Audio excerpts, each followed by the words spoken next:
ওহ মাই god, সিংহের সাথে দুষ্টুমি, অথচ সিংহটি কিছু করলো না কেন?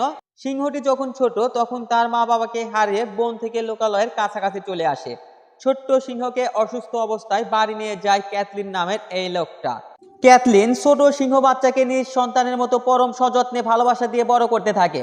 ছোট সিংহ বাচ্চা যখন প্রাপ্তবয়স্ক হয়ে অনেক বড় হয়ে যায় তখন সিংহের খাবার জোগাড় করতে দিনে প্রায় 50 থেকে 60 কেজি মাংসের প্রয়োজন হয়। তারপরও ক্যাথলিন অনেক কষ্ট করে অনেক পরিশ্রম করে নিজের জায়গা জমি বিক্রি করে সিংহের জন্য প্রতিদিন খাবার জোগাড় করত। ক্যাথলিনের সাথে সিংহটির পিতা পুত্রের মতো সম্পর্ক হয়ে যায়। যখন বন বিভাগের কর্মকর্তারা জানতে পারে ক্যাথলিনের বাসায় একটা সিংহ রয়েছে তখন বন বিভাগের কর্মকর্তারা জোর করে ক্যাথলিনের থেকে সিংহটিকে কেড়ে নিয়ে বনে ছেড়ে দেয়। ক্যাথলিন এবং সিংহটি প্রচুর কান্নায় ডিপ্রেশনে ভেঙে পড়ে।